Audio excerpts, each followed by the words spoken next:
BJP চৰকাৰ হোৱাৰ পৰা আমাৰ ওপৰত অত্যাচাৰ বেছি হৈছে। এই বিজেপি চৰকাৰ হোৱাৰ পৰা আমাৰ অত্যাচাৰ বেছি হৈছে। অসমত মানে কি হৈছে, অসমৰ বাগান চাগান বিকি শেষ কৰিলেই ৰাইজৰ মুখলৈ চোৱা নাই বিজেপি চৰকাৰে।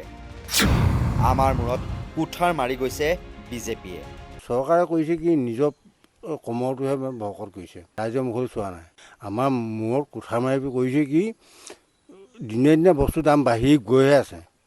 কাৰেণ্টৰ বিল বাঢ়িছে, গেছৰ দাম বাঢ়িলে, খোৱা পানীৰ দাম বাঢ়িলে, প্ৰতিটো বস্তুৱেই দাম বাঢ়িবলৈ ধৰিলে। কিমান অনিষ্ট হৈছে ভাবিবই নাই। গণেশৰ ভিতৰত আছে কাপোৰৰ পৰা লোকচান হ'লেই, তাৰপৰা বিমানত থকা কাপোৰৰ পৰা লোকচান হ'ল। আহিলোঁ নহয় প্ৰথমে, আনকি মোৰ মটৰ পানীৰ তলত সোমাই আছে। এনেদৰেই শিৱসাগৰৰ হাঁহচৰা চেতিয়া গাঁৱৰ এগৰাকী 70 ঊৰ্ধৰ বৃদ্ধই ক্ষোভ উজাৰিলে বিজেপি চৰকাৰৰ বিৰুদ্ধে। বান বিধ্বস্ত অঞ্চলটোত চৰকাৰ কিংবা প্ৰশাসনৰ তৰফৰ পৰা কোনো ধৰণৰ সঁহাৰি নোপোৱাত এতিয়া আলৈ আথনি হৈছে ৰাইজৰ। নিজৰ সপোনৰ ঘৰখন, পশুধন, খেতি বাতি হেৰুৱাই দিশহাৰা গাঁৱৰ ৰাইজ। পানীত উপঙিছে ৰাইজৰ সপোনবোৰ। অনাহাৰ, অনিদ্ৰা আৰু অনিশ্চয়তাত কান্দোনত ভাঙি পৰিছে ৰাইজ। নৈৰ উপচি পৰা পানী আৰু ধাৰাসাৰ বৃষ্টিপাতে ৰাজ্যৰ বিভিন্ন প্ৰান্তৰ লগতে হাঁহচৰা চেতিয়া গাঁৱতো সৃষ্টি কৰিছে এক ভয়াৱহ প্ৰলয়ংকাৰী দৃশ্যপট। দিখৌ, দিচাং আৰু দৈয়াং নদীৰ কালৰূপী বানৰ পানীত সম্পূৰ্ণৰূপে উপচি পৰিছে সমগ্ৰ অঞ্চল। ঘৰ দুৱাৰ, খেতি বাতিৰ পৰা আৰম্ভ কৰি ঘৰচীয়া জীৱ জন্তুলৈকে সকলো বিধ্বস্ত হৈ পৰাত এতিয়া হাহাকাৰ অৱস্থাৰ সৃষ্টি হৈছে গাঁওখনৰ বাসিন্দাৰ মাজত। স্থানীয় ভুক্তভোগী মহিলা এগৰাকীয়ে চকুৰ পানী টুকি নিজৰ ঘৰখনৰ শোচনীয় অৱস্থা বৰ্ণনা কৰিছে এনেদৰে। ঘৰৰ ছালৰ ওপৰেদি পানী বৈ গৈছে, ভিতৰৰ সমস্ত বস্তু বুৰি শেষ হৈ গ'ল। হাঁহ কুকুৰাবোৰ এতিয়া পানীত উপঙি আছে, গেছৰ চিলিণ্ডাৰলৈকে উটি গ'ল। এইবাৰ খেতি বাতিও সম্পূৰ্ণ নষ্ট হৈ পৰিল। গাঁওখনৰ নাম হৈছে হাঁহচৰা চেতিয়া গাঁও। বানপানী মানে বহুত অনিষ্ট কৰিছে আৰু ঘৰখনৰ মানে ছালৰ ওপৰেদি পানী বাগৰিছে, ভিতৰৰ বস্তু সমস্ত বস্তু মানে বুৰ গৈছে আৰু। ইয়াত আমি 40 ঘৰমান মানুহ আছোঁ, মানে যিভাগে পাব লাগে সেইভাগে নাই পোৱা আমি। গৰু ছাগলী যিবিলাক মানে আমি হালৰ ওপৰত কিছুমান ৰাখিছোঁ, কিছুমান মানে এনেকৈ মঠাই সেইফালে আগবঢ়াই দিছিলোঁ, ঘূৰি গুচি আহিছে, কিছুমান মৰিছে, কুকুৰা হাঁহ নষ্ট হৈছে। ঘৰখনত বহুতেই অনিষ্ট হৈছে। কুকুৰা মানে প্ৰায় চোতালখনত চালে জেগা নাই, মানে চব কুকুৰা উপঙি আছে, হাঁহ কেনি গৈছে, কি হৈছে, গেছৰ চিলিণ্ডাৰলৈকে ওলাই গৈছেগৈ। প্ৰথমে হেৰি কি দিখৌ নৈ বাগৰিছিলে, তাৰপিছত দিচাঙৰ পানী সোমালে, দৰিকাটো সোমাই বাৰু আমাৰ প্ৰতি বছৰে সোমায়। খেতি পথাৰটো বাদে আৰু এইটো খেতি পথাৰটো এবাৰ কি খাম, কি কৰিম। খেতি কৰিছিলে নে? খেতি মানে আমাৰ ইয়াত পানী হয় যে, কাৰণে ভাদৰ মাহতহে আমি কৰোঁ। এতিয়া কঠীয়া নষ্ট আৰু। এতিয়া আমাৰ বেছিকৈ প্ৰয়োজন হৈছে মেডিকেলৰ দৰৱ পাতিখিনি খুবেই প্ৰয়োজন। ঘৰততো ধৰক একোৱেই নাই, পিন্ধা সাজ দুটা আছে, সেই দুটাই এটা তিয়াই এটাই পিন্ধা তেনেকুৱা টাইপৰ হৈছে আৰু। কাপোৰ কানি পাৰি গৈ চব উটি গৈছে। কাঁহী বাতিটো নাই, সেইখিনিতো পাবলৈ নাই। প্ৰথমতে গেছটোহে টানি টানি নিয়া হৈছে আৰু। চৰু দুই এটা যি পাইছোঁ তাকে টানি নি আমি এতিয়া বৰ্তমান চলি আছোঁ। মানে গাঁওখনৰ নাম হাঁহচৰা চেতিয়া গাঁও। 40-50 ঘৰ মানুহতো এতিয়া ডুবি আছে চব ঘৰ।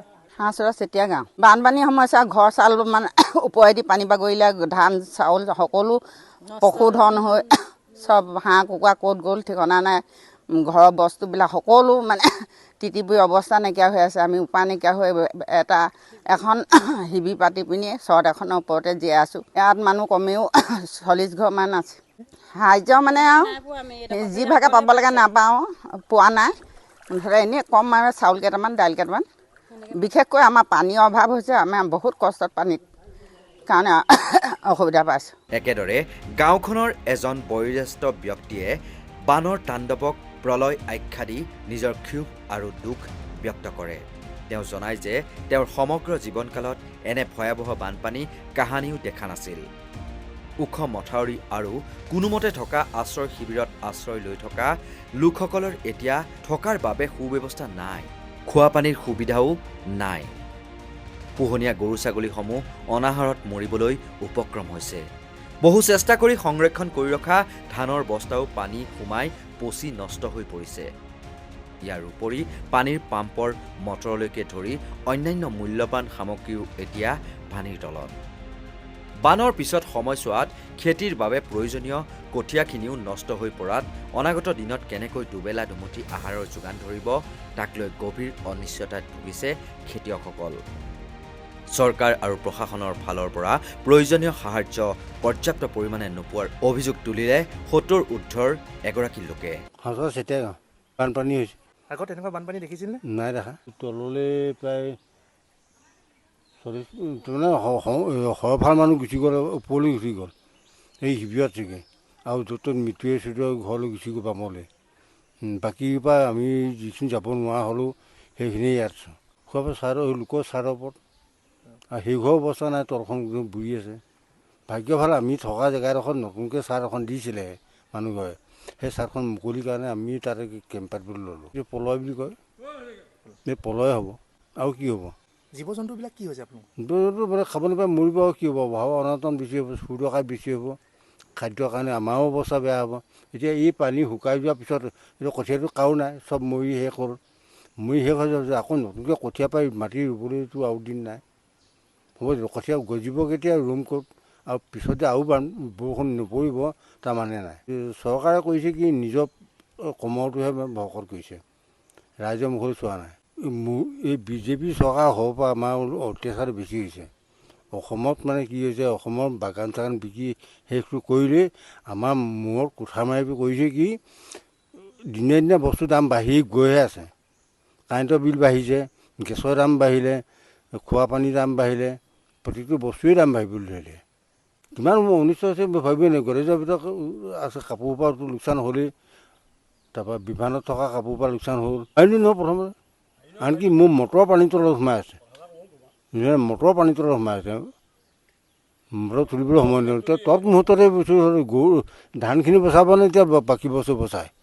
ধানখিনি অৱস্থা কি, ধানখিনি যেনে তেনে বামলৈ নিওঁ, নিয়াৰ পিছতো মাটি আমি যি ওখ ভেটি এটা আছে তাৰ ওপৰতে 8 জাপকৈ ইটা জাপি পেলাই তাৰ ওপৰত টকতা দি ধানখিনি তুলি ল'লোঁ।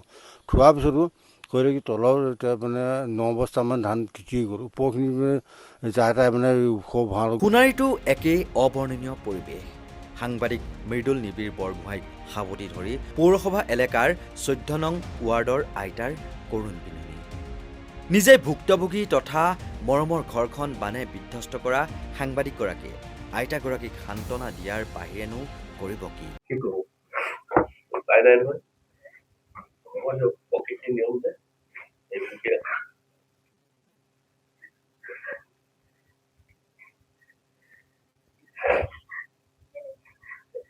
জীয়াই থকাৰ দিনকেইটা এনেকৈ থাকিব লাগিব।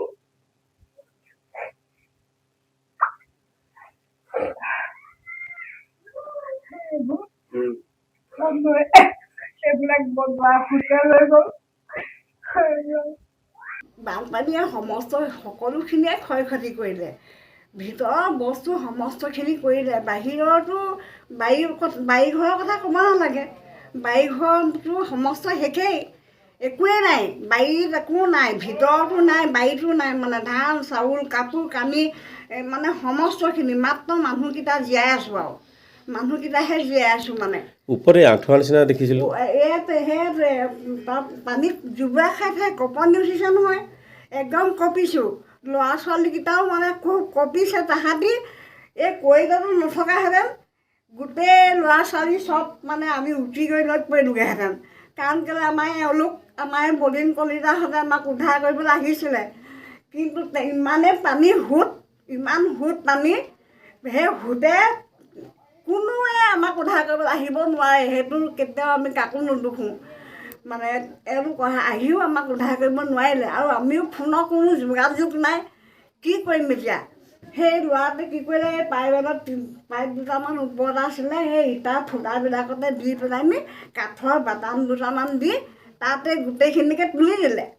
তুলি গোটেইখিনিয়ে তেনেকৈ বহি আছোঁ, মানে নামিবও নোৱাৰোঁ, মানে পানী অকণো খাবলৈ নাই। যি পানী অকণ ভিতৰত আনি থৈছিলোঁ সেয়া নৈ সোঁতে সেই বাকেটকেইটাও উটুৱাই নিলে, সেইকেইটাও উটুৱাই নিলে। মানে 3জন 4জন বুঢ়া মানুহ, তেওঁলোকক ধৰি মেলি মানে ল'ৰাকেইটাই যেনে তেনে মৈ এখনত উঠি তাত উঠি যেনে তেনেহে উঠিছোঁ আৰু মুঠতে তাত। সোণাৰী সমষ্টিৰ অৱস্থা পূৰ্বতকৈ কিছু স্বাভাৱিক হৈ পৰিছে যদিও মাহমৰা সমষ্টিত বানৰ তাণ্ডৱ এতিয়াও অব্যাহত আছে। সমষ্টিটোৰ প্ৰায় ৮০% অঞ্চলেই এতিয়াও জলমগ্ন হৈ থকাত স্বাভাৱিক জীৱন যাপন সম্পূৰ্ণৰূপে ব্যাহত হৈ পৰিছে। পানীৰ প্ৰকোপ কিছু পৰিমাণে হ্ৰাস পাইছে, তথাপিও গ্ৰামাঞ্চলসমূহত সৃষ্টি হৈছে এক ভয়ংকৰ আৰু হৃদয় বিদাৰক পৰিৱেশ। ভিতৰুৱা অঞ্চলসমূহত এতিয়াও আবদ্ধ হৈ আছে হাজাৰ হাজাৰ লোক। ঘৰ বাৰী পানীৰ তলত ডুব যোৱাত হাজাৰ হাজাৰ পৰিয়াল ওখ ঠাই, পথৰ কাষ আৰু পথাৰৰ আলিত আশ্ৰয় ল'বলৈ বাধ্য হৈছে। কণমানি কেঁচুৱা শিশুক বুকুত বান্ধি পথৰ কাষতে নিশা অতিবাহিত কৰিছে বানপীড়িতসকলে। আনকি বানৰ প্ৰচণ্ড সোঁতত উটি গৈ ধ্বংস হৈছে বহু পৰিয়ালৰ কষ্ট উপাৰ্জিত বাহনসমূহ। ছাত্ৰ ছাত্ৰীৰ কিতাপ পত্ৰও উটুৱাই নিলে বলীয়া বানে। মই কোনোমতে যেনে তেনে চলি আছোঁ। মই চকুৰেও একেবাৰে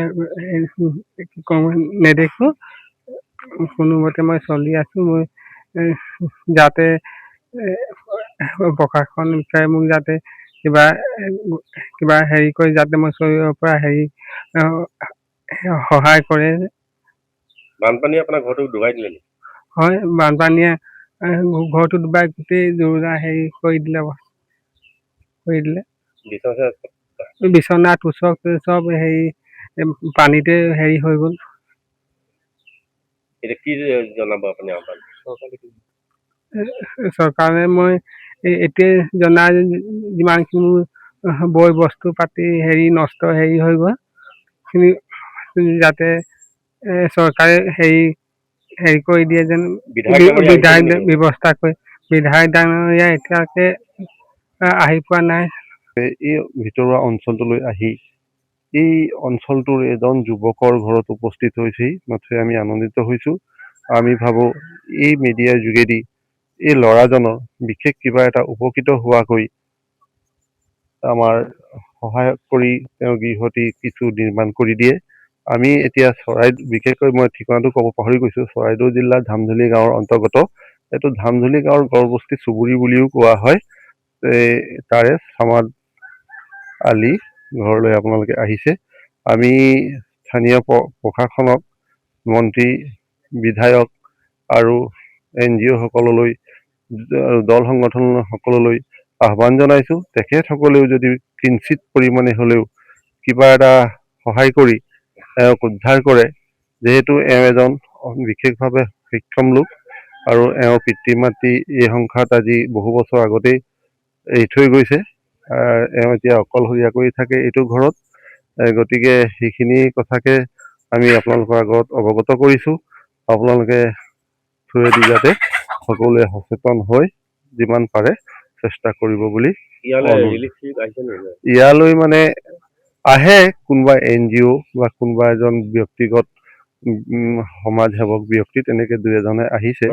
চৰকাৰ ফালৰ পৰা কিছু চাউল আহিছে বুলি গম পাইছোঁ গাঁওবুঢ়াৰ থ্ৰুৱেদি, আৰু বিশেষটো ক'ব নোৱাৰিছোঁৱেই তেনেকুৱা।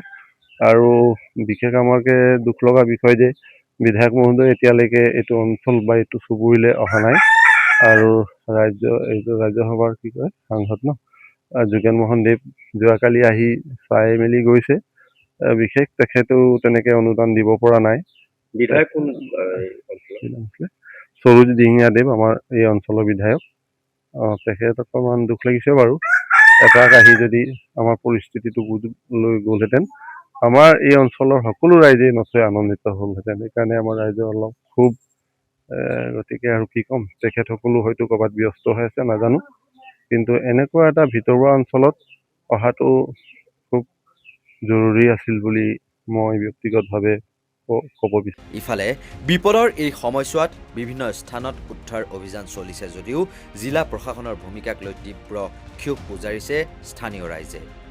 ক্ষোভিত ৰাইজৰ অভিযোগ, বানৰ তাণ্ডৱে 7টা দিন অতিক্ৰম কৰাৰ পিছতো সংকটত পৰা লোকসকলৰ কাষত জিলা প্ৰশাসন এতিয়াও থিয় দিয়া নাই।